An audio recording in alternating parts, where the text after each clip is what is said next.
আমার পাশে খালি আমার এক মা, আমার মেয়ে একটা দাঁড়াইছে। আমি আর একটু কই, আমার পাশে আমার একটা মেয়ে দাঁড়াইছে, আর পাশে কিছু ছেলে দাঁড়াইছে। আর ছেলেরা কারা আছে আমি দেখতে চাই। যাবো আমরা। আপু আজকে যেহেতু মামুনকে কোর্টে তুলেছিল, কি হয়েছে একটু বলবেন? আপনারা ইতিমধ্যে জানেন, আমরা গত শনিবার একটা সংবাদ সম্মেলন করেছিলাম। তার আগে বৃহস্পতিবার আমরা মামুনকে সারেন্ডার দিয়ে একটা মামলায় জামিন করিয়েছিলাম, 323-307 ধারার মামলা, যেটা সম্পূর্ণ ঘটনাটা ছিল কাল্পনিক, মিথ্যা, বানোয়াট।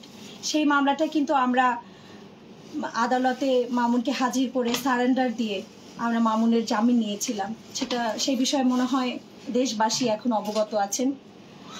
আর আজকে যেটা হলো, গতকাল খবর পেলাম, হঠাৎ করে খবর আসলো আমার কাছে, আমি যেহেতু মামুনের আইনজীবী, যে আপু আমাকে হচ্ছে পুলিশ ধরেছে। আমি বললাম কেন, আমি তো সারেন্ডার করিয়েছি, পুলিশ কেন ধরবে? তো বললো আবার একটু খোঁজ নিয়ে দেখেন। পুলিশ বললো যে খোঁজ নিয়ে দেখেন আপা, একটা 9-1 একটা মামলা আবার ক্যান্টনমেন্ট থানায় এফআইআর হয়েছে। আমি জানি না মানে কিভাবে আমরা, কত বড় বড় ঘটনা ঘটে, কি পরিমাণ মানে কি ধরনের ভায়োলেশন হয় জানেন, কিন্তু সেই মামলা কিন্তু এফআইআর হিসেবে কোর্টে মানে আমরা পাই না যে থানায় নেয়। ফট করে মামলা এভাবে কি সুন্দর একের পর এক মামলা নিয়ে নিচ্ছে, যে তদন্তটা এফআইআর এর আগেই করা উচিত ছিল। একটা এফআইআর মামলা হলে কিন্তু সেটাকে আগে তদন্ত করতে হয়, তদন্ত না করেই আজকে এসে পুলিশ কি করলো, ওখান থেকে রিমান্ডের আবেদন করছে, ওনারা তদন্ত করবে। আরে তদন্ত তো এফআইআর হওয়ার আগেই করা উচিত ছিল মামলাটা সম্পর্কে, তাই না? আজকে রিমান্ড চাইলো, 7 দিন রিমান্ড চাইবে কেন? ওনারা তদন্ত করবে। মানে আমার যেটা ধারণা, এখানে উপরের মহলে খুব ভালোই একটা মানে কাউকে ম্যানেজ করে এই মামলাগুলো করা হচ্ছে। কিভাবে একটার পর একটা এফআইআর মামলা দায়ের হচ্ছে। আসলে সত্যি কথা বলতে কি, গত 2 দিন যাবত দেখছি, জানি না, এই যে একজন মা আমার পাশে বসে আছে, আমরা কিন্তু সব সময় না মানে অর্থনৈতিকভাবে লাভবান হব এই চিন্তা করে কিন্তু কখনো আমরা আসলে মামলা মোকদ্দমা সবসময় করিও না।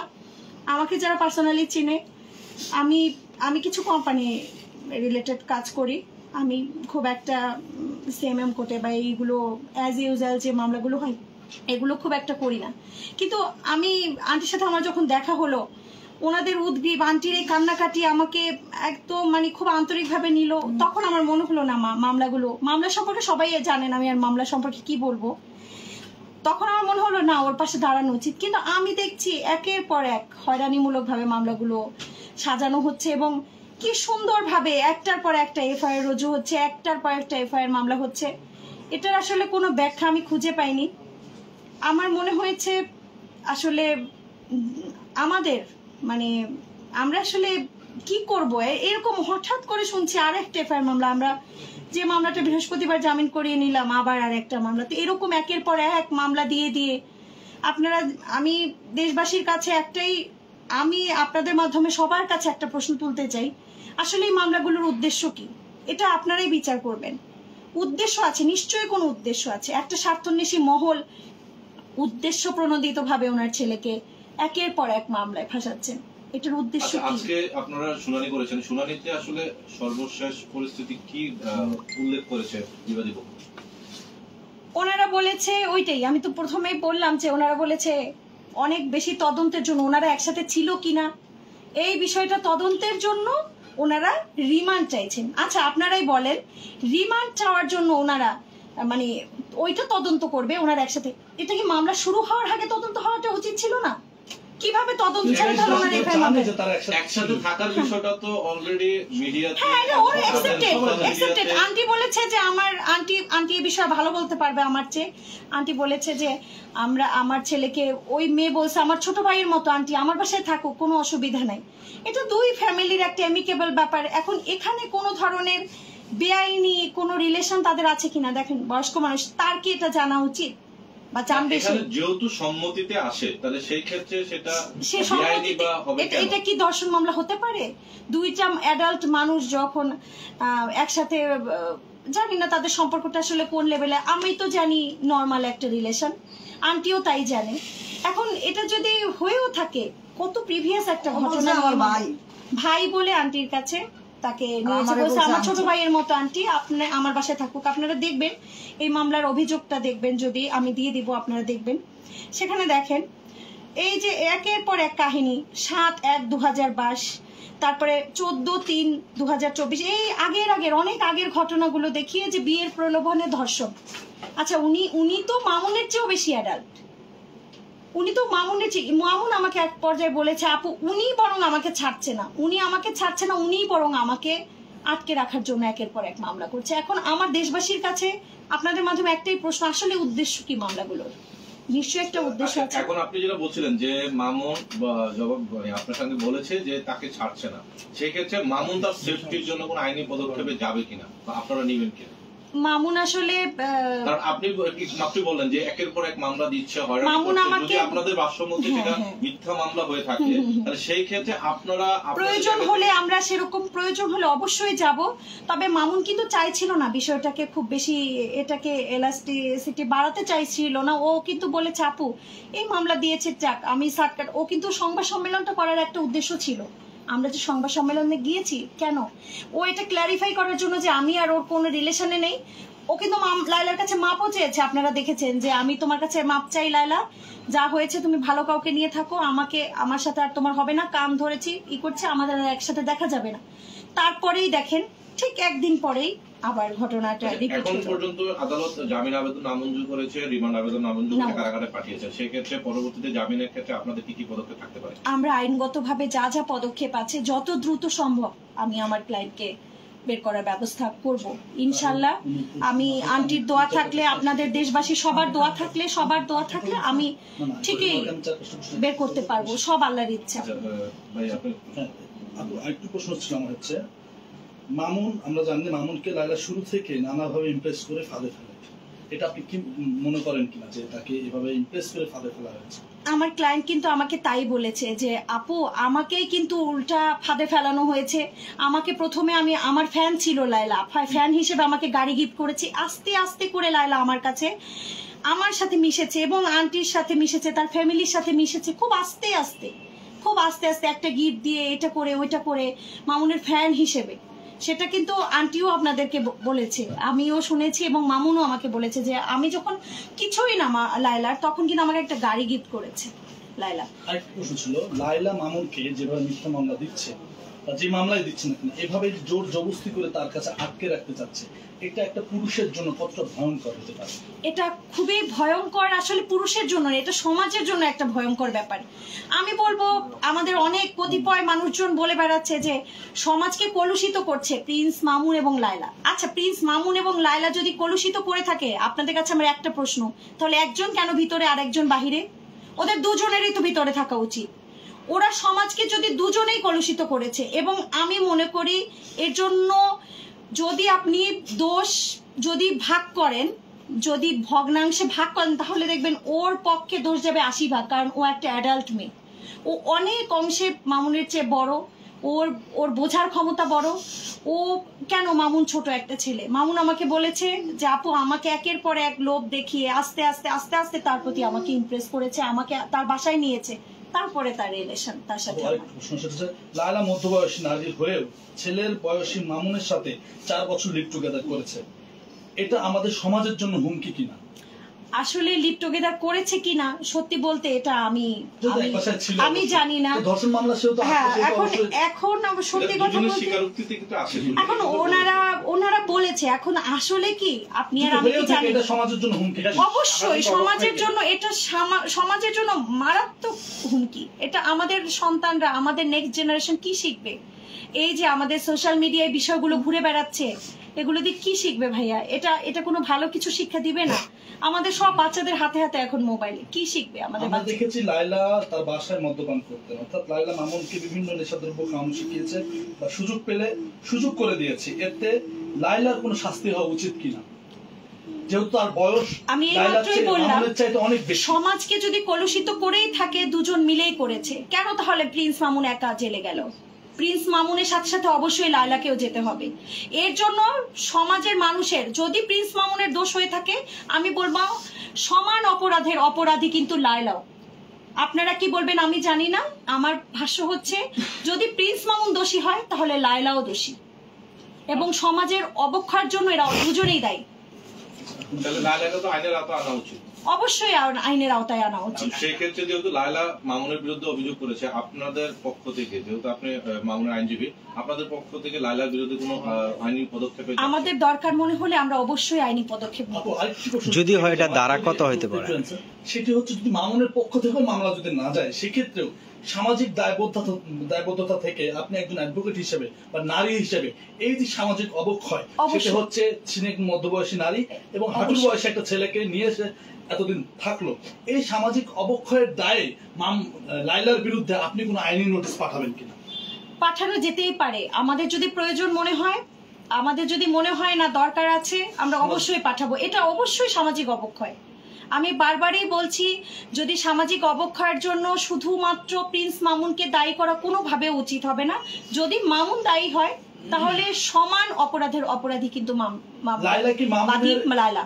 লায়লা কি মামুনের ফেমাসটি ব্যবহার করে পুঁজি করে আপনারা যারা জানেন, মিডিয়া জগতে যারা আছেন, প্রিন্স মামুন আগে এসছে না লায়লা আগে এসছে। প্রিন্স মামুনকে বিভিন্নভাবে কনভিন্স করে করে করে করে কিন্তু লায়লা তার মাধ্যমে ফেমাস হওয়ার চেষ্টা করেছে। এটাই কিন্তু ঘটনা, এটা কিন্তু ঘটনা এবং এটাই সত্যি ঘটনা। এটা কিন্তু আমরা যারা জানি, যারা দেখি সোশ্যাল মিডিয়া সবসময়, তখন দেখেছি আমরা। এই ধরনের ঘটনা কিন্তু আমরা প্রতিদিনই দেখি, রিপিট হয় যে কিছু হইলে পুরুষের বিরুদ্ধে একটা মামলা ঠুকে দিল, ধর্ষণ মামলা, সে যাই হোক দোষী হোক বা না হোক, ধর্ষণ মামলা মানে 2-3 মাস তার কাস্টডি নিতে হবে, এরপর জামিন। এই যে এটা করে মামুনকে আবার একটা হ্যারেস করা হচ্ছে না? অবশ্যই হ্যারেজ করা হচ্ছে। আর সবচেয়ে বড় কথা কি, আমাদের সমাজে না এখনো মেয়েদেরকে না একটু আমরা প্রায়োরিটি লিস্টে রাখি যে মেয়েরা নিশ্চয়ই মিথ্যা কথা বলছে না। তো ওই হিসাব করেই কিন্তু যখন একটা মেয়ে নিজের সম্মানকে বিসর্জন দিয়ে একটা মামলা করতে আসে, আমরা কিন্তু তখন ভাবতেই পারি না যে মেয়েটা মিথ্যা বলছে নাকি সত্য বলছে। হ্যাঁ, তখন কিন্তু আমরা মেয়ের পক্ষেই স্বাভাবিকভাবে চলে যাই। কিন্তু এই অবস্থা থেকে আমাদের উত্তরণ দরকার, উত্তরণের প্রয়োজন আছে। লায়লা সুযোগ দেওয়ার জন্য তার শাস্তি হওয়া উচিত কিনা? অবশ্যই সুযোগ দেওয়ার জন্য শাস্তি হবে। কারণ হচ্ছে কখনো প্রিন্স মামুনকে তার বাসায় থাকতে দিয়েছে, এটা তো বোঝাই যায় এমনি কেবল একটা সেটেলমেন্ট, তাই না? দুজনের মধ্যেই একটা খুব নর্মাল একটা রিলেশন থেকে দুজনের সম্মতিতে যদি হয়েও থাকে, কিছু লিভিং হয়েও থাকে, তাহলে দুজনের সম্মতিতেই হয়েছে। সম্মতিতে হলে তো সেটা তো ধর্ষণ মামলা হতে পারে না, বলেন? সেটা কি হতে পারে? 4 বছর কি লাগে একটা মামলা করতে? হ্যাঁ, তাহলে তখন কেন করলো না? ধরেন মানুষ কি প্রথম ধর্ষণ হওয়ার পরে, দ্বিতীয় ধর্ষণ হওয়ার পরে, তৃতীয় ধর্ষণ, তারপর আবার হচ্ছে বাসায় রাখে, আবারও বাসায় রাখে, আবারও বাসায় রাখে। আমি সরি এইসব বিষয় আমরা ধরে নিই 4 বছর কি ধারা দেন মামুনের ক্ষেত্রে যদি মামুন যদি মামলাটা হয়েছে সেটা হচ্ছে 9-1 ধারা 2000 সালের নারী ও শিশু নির্যাতন দমন আইন। হ্যাঁ, সংশোধনী এসেছে 2003 সালে। সেটা হচ্ছে প্রলোভন দেখাইয়া ধর্ষণ করার অভিযোগ। আপনারা চাইলে এটা আপনাদেরকে আমি দিব। এখন আপনারা কি পদক্ষেপ নিতে যাচ্ছেন বা কি পদক্ষেপ নেবেন পরবর্তীতে? জামিন, আমরা তো জামিনের জন্য কবে লাগাত হইতে পারে যাবেন? আমরা যত তাড়াতাড়ি সম্ভব করব। আসলে আমাদের পক্ষ থেকে তাড়াটা থাকবে। এখন সবই তো আদালতের তো একটা নির্দিষ্ট একটা টাইম ফ্রেম আছে, জানেনই সবকিছু। আইনগত ব্যাপারে তো আমি ইচ্ছা করলেই তাড়াহুড়ো করতে পারবো না, ওটা আদালত সবকিছু মেনটেন করেই আসতে হবে আমাকে। আপু, এখানে আরেকটা বিষয়, সেটা হচ্ছে মামুন কি আবার পুনরায় লায়লার বিরুদ্ধে কোনো অ্যাকশন নিতে পারবে কিনা আইনিভাবে? অবশ্যই নিতে পারবে, আগেও নিতে পারতো। মামুন কিন্তু করতে চায়নি। এখন কি সুযোগ? মামুন কিন্তু একটা সেটেলমেন্টে আসতে চেয়েছিল, এবং মজার ব্যাপার হচ্ছে সেটেলমেন্টে যখন আসতে চেয়েছিল তখনও লায়লা সেটেলমেন্ট করার জন্য মামুনকে অনেক বড় একটা কম্পেনসেশন দাবি করেছে। মামুন যেটা স্ক্রিনশট আমাকে দেখিয়েছে যে ওর কাছে 90 লক্ষ টাকার একটা জরিমানা চাইছিল সেটেলমেন্টে আসার জন্য। বলেছে তুমি আমার সাথে থাকতে হবে, নইলে তুমি আমাকে 90 লক্ষ টাকা দিবা, তাহলে তোমাকে আমি ছেড়ে দিব। এটা তো হতে পারে না। একটা মানুষকে একের পর এক হ্যারাসমেন্ট করবে, এটা তো দেশের আইন ব্যবস্থা এর জন্য বসে থাকেনি, তাই না? পাল্টা কিছু করবে মামুনের পক্ষ থেকে? আপনি আইনজীবী হিসেবে কি বলবেন? আমি যদি দরকার মনে হয় আমি অবশ্যই করব। এখন এই মুহূর্তে সেই বিষয়ে কিছু বলতে পারছি না কি করব না করব। তবে একদম ফার্স্ট প্রায়োরিটি হচ্ছে আমার এখন মামুনকে বের করা। এই অসহায় মহিলা উনি কান্না করছে, ওনাদের ঈদ হবে না, ওনাদের ঈদ ওনাদের আনন্দ ফুর্তি সব নষ্ট হয়ে গেছে। আচ্ছা আর আমরা একটু এখন- আন্টির কাছে যাব, মামুনের বিষয়ে একটু যদি শুরু থেকে বলেন। কোনগুলো একটু আগে জানতে চাই। আমি দিচ্ছি।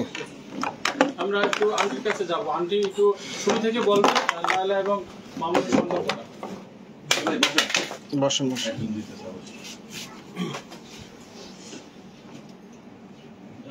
আচ্ছা আন্টি, আমরা একটু সংক্ষেপে যাই, আপনার কাছে বিস্তারিত বিষয় না, সেটা হচ্ছে যখন মামুন লায়লার সঙ্গে একসঙ্গে থাকতো তখন সেই বিষয়টা আপনি জানেন কিনা, বা লায়লা বলছিল পরিবারের সম্মতিতে যাচ্ছে, এখন আপনি যদি জেনে থাকেন মানে কবে থেকে জানছেন?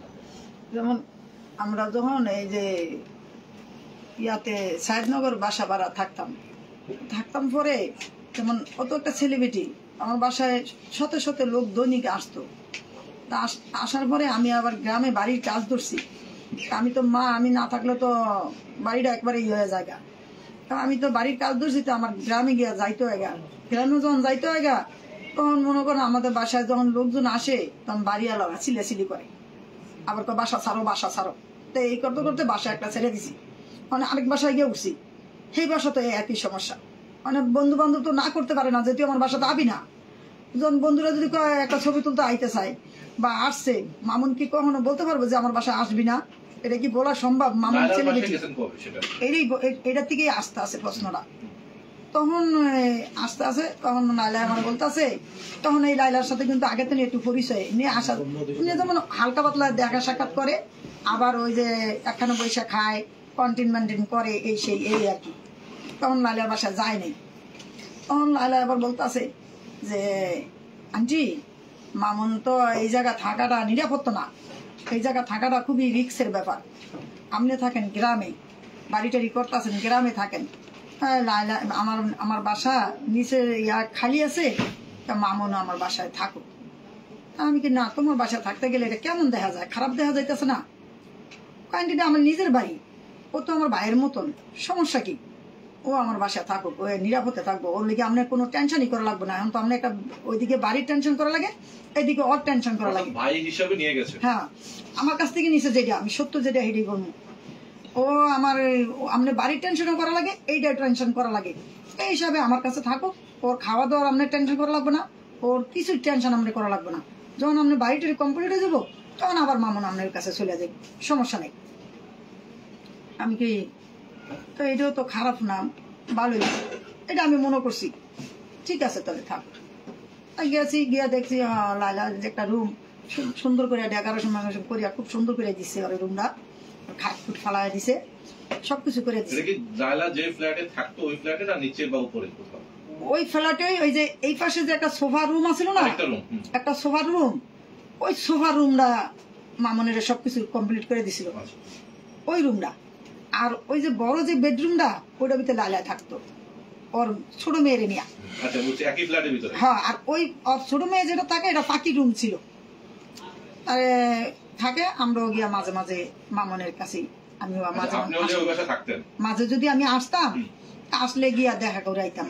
আচ্ছা, এবার আমরা একটু আসি, যেহেতু একসাথে থাকছেন, আপনারা জানেন তাদের সম্মতি, পরিবারের সম্মতিতে আসছে, সেই ক্ষেত্রে এখন যে অভিযোগটা আনছে এটা কি সত্যি না মিথ্যা, আপনি কি মনে করেন? এখন যে অভিযোগটা আনছে আদালতে, হ্যাঁ এইটাই আমি বলতেছি, আমি আস্তে আস্তে বলতেছি, আপনারা শুনেন। পরে যখন এই কথাটা যখন বলছে লালায়, ঠিক আছে রয়েছে, যখন আমার বাড়ির কাজ কাম শেষ হয়ে গেছে, তখন আমি আবার বলছি যে এখন মামুন চলে যাবো। এখন যে চলে যাবো করে কইছে, এখন লাইলা কইতেছে না, যাইতে পারবো না। কেন না যাইতে পারবো না? ও কি করতো, মামুনের ফেসবুকের আইডি বন্ধ করে রাখিয়া ওর আইডিতে সব ভিডিও ছাড়তো। লাইলার তোর বাংলাদেশে কেউ চিনে নেই। মামুন তো 10 মিলিয়ন অর্জন করছে আরো 3 বছর আগে। এখন মনে করেন সবাই এটা দিয়েই লাইলার এই ভিডিও সাথে সাথে লাইলার ভিডিওতে অনেক ভিউ হয়েছে, অনেক টাকা কামায়, অনেক ইয়া করে। মামুনের আইডিতে 2-3টা করে ছাড়ে, যেই টাকা আসে ওইটা দেয়, আমরা চলি। আর আমাদের বাড়িটা করছি আমি নিজে 8 লাখ টাকা 9 লাখ টাকা আমি নিজে জমাইছি। তখন লাইলার সাথে সম্পর্ক ছিল না, তখন জমাইছি, জমায় বাড়িটা করতে গেছি। তখন আবার একটা মামুনের প্রাইভেট গাড়ি কিনছিল না, মামুন নিজে টাকাটা কিনছে, তখন লাইলার সাথে সম্পর্ক ছিল না। ওই গাড়িটা বিক্রি করছি, ওগুলো বিক্রি করিয়া তারপরে আমি মনে করেন বাড়ির কাজগুলো করছি। এরপরে এখন যখন আমি করতেছি না মামুন এখন থাকবো না, আমি গ্রামে চলে যাবো, তখন গ্রামে গিয়ে কি কাজ করতে পারবো? গ্রামে গিয়ে তো আর কাজ করতে পারবো না। থাকো রয়েছে এখন কোনো সমস্যা তো হয় না, কি সমস্যা? আমি না মানুষ আবার কানাকোচা করবো, খারাপ করবো না, খারাপ কিনা করবো, ও আছে আমার ভাইয়ের মতনই তো আছে, সমস্যা কি, থাকো। তখন পর্যন্ত কি কোনো বিয়ের ব্যাপারে না না, কোনো বিয়ার ব্যাপারে কোনো আলোচনা করে কিছু করে গত এই 1 বছর ধরে বিয়ার ব্যাপারে আলাপ করছে। যখন কইতেছে আমার বিয়া করতেইব, তখন মামুন কইতেছে মানে তোর বিয়া করবো কেন, তোর তো বিয়া করার আমার কোনো কথা হয় নাই, আর কোনো যুক্তি দেওয়া হয়নি, আর তোর বিয়া করবো আমি কোন স্বার্থকে? আর তুই এমনই বিয়া ছাড়া তুই আমার মা ভাই বোন কাউরে দেখতে পারস না, আমি তো দেখছি, দেখতে পারস না, ঠিক মতন টাকা পয়সা দিতে দেস না, সব তোর ওই অ্যাকাউন্টে নিয়ে জমা আছে। মামুনের সরলতা নিয়ে মামুনের টাকাগুলো আর অ্যাকাউন্টে নিয়ে ঢুকাইতো, তা আমাকে চাইলে ওই অল্প অল্প কিছু কিছু দিত, এটা তা কোনো রকম খাইতাম চলতাম।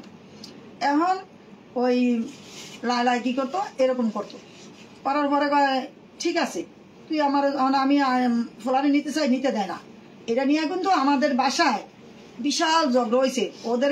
ও যেই জায়গা চাকরি করে, এটা মনে হয়েছে এখন, ওই যেই জায়গা চাকরি করে ওই জায়গা অফিসে আপনারা দরকার পড়লে যাইবেন, ওই জায়গার অফিসের কিছু স্টাফ আছে, কিছু লোক আছে, বড় বড় অফিসার আছে কিছু, ওর আন্ডারে ওর নিচে যারা চাকরি করে ওই লোকগুলো আছে, ওর বাড়ির ড্রাইভার ছিল, গাড়ির ড্রাইভার।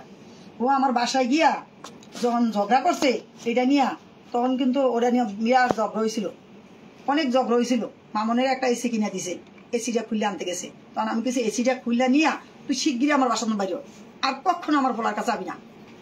লাস্টে যখন ঝগড়া লড়া হয়েছে, ওর পরে কি করলো, আবার এসিটা থুইয়া ওই বেড়াকের সামনে আমি ও খারাপ বুড়া কথা বলছি, মিথ্যা কথা কম না, রাগের ঠেলে অনেক কথাই বলছি, কেন তুই ভাই বানায় এখন আবার এই কথা কস লিগা, আজকে এগুলো কি কস, তোর বয়স কি আর ওর বয়স কি? লাইলার কিন্তু 2টা বিয়ে হয়েছে, আমরা জানতাম না। আমি যখন দেখছি মেয়ে 2টা, তখন জিজ্ঞাসি কে, আমার বোনের মেয়ে, বোনেরা বিদেশ থাকে, বোনের মেয়ে, আর মামনের কাছে বলে কাজিন নাকি, কাজিন পাই কি রেখছি না, আমার কইছে বোনের মেয়ে, তা আমিও সবার কাছে কইছি ওর বোনের মেয়ে। এখন আর ওর যে 2টা বিয়েছে তাও জানতাম না, এই মারামারির পরে এগুলা বাস্ট হয়েছে। এখন এই করিয়া এখন মামন কইতাছে তোরে বিয়া, মামনেরা কইতাছে বিয়া করতে হইব, আমারে বিয়া করতে হইব। এখন আমি কইতেছি কিভাবে বিয়া করবো, তোমার বয়স কি ওর বয়স কি, কিভাবে বিয়া করবো? এটা নিয়েই এই যে ঝগড়া লড়াই শুরু হইতেছে। এখন মামলা আসতেছে পরে, কিন্তু এর আগে যে মারামারিটা হয়েছিল ঘুষাঘুষি, এটা হয়েছে কি, মামন বলতেছে হ্যাঁ তোর যে বিয়া করবো আমার তো একটা শর্ত থাকতে হইব, তাহলে তোর বুড়া বেটিটা আমি বিয়া করবো কি লিগা, তোর একে 2 বিয়া হয়েছে, তোর 2 ঘরে 2টা বাচ্চা আছে। এখন সেই স্বামীরা আসা যাওয়া করে, সেই স্বামীরা 2 বাচ্চা তোমার খাওয়ান বড় ভূষণ দেয়। ওর মা কিন্তু খুবই ভালো, মা পারে না ওর সাথে। আর মেয়েটা বড় মেয়েটা খুবই লক্ষ্মী, 5 ওয়াক্ত নামাজ পড়ে, সবকিছু করে, পদ্মাশালী থাকে বড় মেয়েটা। আচ্ছা আন্টি, আমরা একটু সংক্ষেপে আসি, সেটা হচ্ছে যে এখন মারামারি হয়েছে, মামলা মোকদ্দমা হয়েছে, বিষয়গুলো আপনি জানতেন, এবং সেই প্রেক্ষিতে লাইলাও কিছুক্ষণ আগে স্টেটমেন্ট বললো মিডিয়ার সামনে যে সে পরিবারের সম্মতিতে থাকছে, পরিবারের সম্মতিতে যেহেতু থাকছে, তো তার ভাষ্য মতে এবং আপনারা যেহেতু জানেন, 2টা মিলিয়ে কিন্তু বলা চলে সেটা এক প্রকারের জানাশোনার ভিতরে, যেহেতু জানাশোনার ভিতরে থাকলে এই ধরনের মামলা আসলে কতটা যৌক্তিক, আসলে সত্য। আপনি এসে কাঁদছেন দেখলাম, এর মানে এখন মামুন ছাড়া পাবে কিনা বা জামিন পাবে কিনা, আপনি কি মনে করেন? আপনার ছেলে তো হারিয়ে যাচ্ছে, এরকম কিছু হচ্ছে কিনা? আমি একটু করে কইতাছি, আমি তো ভুলে যাই, টেনশনে পাচ্ছি না আমি। পরে লাস্টে দেয় এখন লাইলা কইতাছে কি বিয়ার প্রস্তাব দিছে। আপনারা শুনছেন সবাই যে মামুন বাড়ি চাইছে, বাড়িটা চাওয়ার উদ্দেশ্য কি, মামুন এটা ওর একটা মামুনের কাছ থেকে যাতে সরে যায়, এই কারণে একটা প্লাস পয়েন্ট রাখছিল মামুনি। কেন কইছে, হ্যাঁ তুই আমার মা দেখতে পারস না, ভাই দেখতে পারস না, বাপ দেখতে পারস না, কাউরে দেখতে পারস না, খাবার দাওয়া দিতে চাস না, তোর বিয়া করলে এরপর দিন তো আমার বাপ মারে দেখতে পারবি না, তাহলে তুই আমার ঢাকা শহর একটা 10তলা বাড়ি কিনে দি, তাহলে ওই বাড়ির ভাড়া উড়ায় আমার বাপ মা খাইবো, আর তোর আমি কেতকুলির তলে লইলে আপনি এখনই আদে কেতকুলির তলে লিয়া, তা কেতকুলির তলে লইলে তোর আপনি আমার এই বাড়িটা করে দিল, এক দাদা বাড়ি রেজিস্ট্রি করে দিবি, এক দাদা তোর রেজিস্ট্রি করবো, আচ্ছা দিন কর্তব্য কখন দিবি, জন্মদিনে দেবো, দেয়নি, পরে দিব দেয়নি, এরপরে দিব দেয়নি, তখন মামুন কি করছে রাখ যাইবো গা, ওর বন্ধুরা 2টা আইসে খবর দিছে আমার কাপড় ছুটি নিয়ে যা, আমরা চলে যাবো। তখন কি করছে, যখন রওনা দিছে তখনই মামুনের গাড়ির মধ্যে লাইলা মারছে, চুলো ধরে ধরছে যখন, আর এই খামসাটিয়া ধরে গেছে, তখন মামুন জিদ্দের মাথায় মামুনও আবার মারছে, ওই মারলে মারামারি হয়েছে। হওয়ার পরে ওগুলি লাইফে দেখাইছে যে মামুন আমারে মারছে। তা যাই হোক মামুন গেছে, আগে মারছিল লাইলা। হ্যাঁ, লাইলা আগে মারছে মামুনের, পরে মামুন মারছে। মামুনের চুল ধরলে মামুনের মেজাজ খারাপ হয়ে যায়, যখন চুল ধরে টান দিছে তখন মামুনের মেজাজ খারাপ হয়েছে, তখনই মামুন আবার মারছে। তা মারার পরে আমি আবার মামুনের বকাঝকা করছি, তুই কেন মারছো, মারো মার, ঠিক আছে মারির একটা ডিমান্ড, এদিকে মারতি এদিকে মারতি, তুই নাক মারবি যে মারছস কা, ওর তো সার্জারি করা, আমি টোকা দিছি অল্প ছোট করিয়া, কিন্তু কালো হয়ে গেছে গা, অত মুখ পুরা সার্জারি করা, এই জন্যে। তা আমি কি ওখানে এটা খারাপ দেওয়া গেল না, অনেক বকাঝকা করছি। আবার মানুষ ডাইকিয়া সবাই নিয়ে আবার বসছে, মামনের কাছে 2 মাসের টাইম চাইছে, 2 মাসের মধ্যে তোমার বাড়ি কিনে দিব আমি সব কিছু। তখন অনেক মানুষ আইসা, সবাই দেখছো তো সোশ্যাল মিডিয়াতে, সবাই আইসা মামনের মিলাই দিছে। আর মামনের নামে একটা মামলা করছে, ওই মামলাটা বলছে যে আমার সাথে আপোষ হয়ে গেলে গা মামলাটা তুলে নিব। তখন মামুন আবার কি করছে, আপোষ হয়ে গেছে, মামলাটা তুলে নেওয়ার কথা। মামুন তো সরল সোজা, ওই আর বাকি অন্যদিকে চাইনি। তখন লাইলার জিজ্ঞেস করছে যে লাইলা মামলা উড়াইছ? হ্যাঁ মামলা উড়ে এলাইছি। রকিকের নামে একটা ছেলে আছে, মামুনের আগে খুব ভালো ক্লোজ বন্ধু ছিল। আমার বাসায় কিন্তু ওরে রাখছি, খাওয়াইছি, ওর পাও ভেঙে গেছে, আমি ওরে সেবা বন্ধ করছি, মায়ের মতন করছি। আজকে হেই ছেলে ওর সাথে হাত মিলাইছে, মিলাই মামুনের থেকে 5,000 টাকাও নিছে যে মামলা উড়াই দেবো। ওই মামলা ওরা উড়াই নেই, ওই টাকা দিয়ে মামলা আরো চালায় নিছে, মামুন জানে না। এখন হঠাৎ করে জানছে মামুনের ওয়ারেন্ট আইছে, তখন আমার এই মেয়ের ধরছে, ধরে এরা ওয়ারেন্ট জামিন করছে। এই জামিনটাও বাতিল করতে চাইছে, বহু চেষ্টা করছে বাতিল করার লিগা, কিন্তু পারে নাই মেয়ের লিগা। আর আমাদের কিছু ছেলে আছে, ছেলেদের কারণে পারে নাই।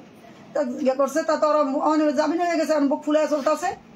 এখন ও গেছে সিটিয়াং একটা প্রোগ্রামে গেছে, আসার সময় ওই গত 4 দিন মিলে আবার এই মামলাটা করছে দর্শনের। 3 বছর যখন থাকতে পারছে, হাসমকা দর্শন করে নাই। ও কালকে মামলা করছে, এই মামলা জামিন হয়ে যা গেছে দিকে আজকে দর্শন করে লাইছে। আর ছেলে দর্শন করলো, মেয়ে কি রাজি ছিল না? আমি যদি কারোর সাথে রাজি না থাকি, আমার কি আরেকজনে নিতে পারবো? কখনো পারবো না। একটা মেয়ে সমান সমান অধিকার থাকতে হয়। আমিও রাজি আছি, একটা ছেলেও রাজি আছে, তখন এই জায়গায় মিলন হয়। আমি যদি রাজি না থাকি, ওই ছেলে আমার সারাদিন ফিরাইলেও আনতে পারবো না। তখন আমি জনগণের সামনে কমু যে আমি ওরা তো ভাইয়ের মর্যাদা দিছি, ও কেন আমার সাথে এরকম খারাপ আচরণ করে? তখন আমারে বলতে পারতো, তখন পাবলিকের বলতে পারতো, কাউরে তো বলে নেই। মানে আজকে মামুনের নামে একের পর এক মামলা দিতে আছে, মিথ্যা মামলা গুলা দিতে আছে, দিয়া হরানি করতে আছে। এনে আবার এখন বলতেছে আমার কথায় ওর ইয়ে আছে, ওর মোবাইলে ইয়ে আছে, এই মামলা আমি তুলে নিব যদি তুমি আমার এই কথায় রাজি থাকো। হয় আমারে বিয়া করতে দিব, আর না হলে আমারে কত 9 লাখ টাকা, 90 লাখ টাকা, 90 লাখ টাকা দিতে হইব, 90 লাখ টাকা দিতে হইব। এখন মামুন বলছে আমি জেল খাটতে রাজি আছি, কিন্তু আমি ওর লগে মিলতে রাজি নাই। যে জায়গা আমি ওরে এত ভালোবাসছি, ও আমার এত ভালোবাসছে, আমি ওর সাথে মিলবো না। আমি কিন্তু ইচ্ছা করলে মামলা দিতে পারতাম, শিশু অপহরণের মামলা আমি নিজে মা হয়ে দিতে পারতাম। কেন আমার ছেলেটারে ও ঘরের মধ্যে আটকে রাখছে, আমার মা আমার কাছে আসতে দেয়নি। আমি অসহায়, আমি কিছু বলতে পারিনি, আমার 2টা বাচ্চা কাচ্চা প্রতিবন্ধী, আমি কিছু বলতে পারিনি, বাপ একটা পাগল ছাগল, এই কারণে আমি কিছু বলতে পারিনি। ছেলেও বলছে মা মানুষের লগে কেস মামলা করলে ভালো না, তুমি যদি একটা করতে যাও আমি একটা করতে যাবো, লাইলা একটা করবো, জনগণ দেখবো, পাবলিক খারাপ করবো, মা এগুলো করো না। তা ঠিক আছে, ছেলের কথাই আমি শুনি। আমার ছেলের আমি যথেষ্ট ভালোবাসি, আমার ছেলে যেটা করবো ওইটাই মানি। আমি তখন মামলাতে যাইনি, ইচ্ছা করলে কিন্তু আমি মামলা 2টা করতে পারতাম, মামুনও নিরাপত্তা মামলা করতে পারতো, আমিও দিতে পারতাম, কিন্তু আমরা মামলাতে যাইনি। পরবর্তী দেখতেছি লাইলা একের পর এক মামলা দিতে আছে, একের পর একটা করতে আছে। ওদিনকে এরা জামিন হয়ে যাওয়ানি, এখন আবার দিছে দর্শনের মামলা। আচ্ছা আন্টি, আমরা সংক্ষেপে আসি, সেটা হচ্ছে এই এখন তো জামিন আবেদন নামঞ্জুর করেছে, কারাগারে পাঠাইছে। এখন আপনার সন্তান এই মুহূর্তে কারাগারে আছে, এখন আপনি কি চাচ্ছেন? আপনার মানে লাইলার বিরুদ্ধে অভিযোগ যাবেন না মামুনকে জামিনে ছাড়াবেন? আপনি এখন প্রত্যাশা কি? আমার একটু আমার আল্লাহর কাছে আমি অশেষ মেহরবানি, আমি যাতে আমার পুতের ইয়াটা পাইছি, মামুন একটু দেখতে চাচ্ছে আন্টিকে, চল যাবে তো আমার ভূতে যাতে যাবে ইয়াটা পাইছে, ওই যে কি কয় রিমান্ডে জামিনটা পাইছে, এতে এটা। আর আমি লাইলার ব্যাপারে কোনো কথা কইতে চাই না, আর আমি ওর সাথে মামলা মোকামিতা যাবো না। শেষ একটা কোশ্চেন আন্টি, শেষ করি মামুন। হ্যাঁ, শেষ করছি। মামুন অপেক্ষা আছে, শেষ করে দেন। শেষ একটা কোশ্চেন, মামুন এই মুহূর্তে জেল হাজতে যাচ্ছে, আপনার 2টা ছেলে মেয়ে বা প্রতিবন্ধী, আপনার স্বামীও মানসিক আপনারা সবাই নিয়ে মামুন তো এখন মানে সব মিলিয়ে আপনার ঈদটা কেমন কাটবে? বাবা আমার যে সন্তানে আমার কামাই করে খাওয়াইতো, যে সন্তানে আমার প্রতিবন্ধী ফলামাইনে খাওয়াইতো, ঈদের বাজার করে খাওয়াইতো, এই সন্তানে যদি জেলে তাই আমি মা আমার কি ঈদ রাখবো? আপনি দেন গা বোবা ভাইটি কেমনি চিকের বাইরে কান্তা আছে ওই জায়গায়। আমার ছেলে থাকলে আমার কেমন ঈদ কাটবো? আমার ছেলে বাড়াইছে, মা তুমি কি একটা গরু কিনো বা ছোট ছোট থেকে, আমার ভাই বোন বোবা এটি আরেকজনে গোস্ত খাইবো, আমার ভাই বোন চা থাকবো, আমি ছোট দিকে একটা দিব আমার ভাই বোনে যাতে খায়, হে দিতে পারবো না। আমার ঈদ আর পদ্মু ভালো যাইবো। আমার এর দূরে আবেদন, আমার সৎ ছেলেটা জেলে, আমার আপন ছেলেরা আমার পাশে যায়, এটাই আমি চাই। আমি মামলা মহাদিনা করবো না, কিছু করবো না। ওই আল্লাহর যদি মেহরবানি থাকে, আমার ছেলেকে যদি আদর ভালোবাসা থাকে, তাহলে আমার ছেলে মুক্তি পাইবো আল্লাহর রহমতে ইনশাল্লাহ।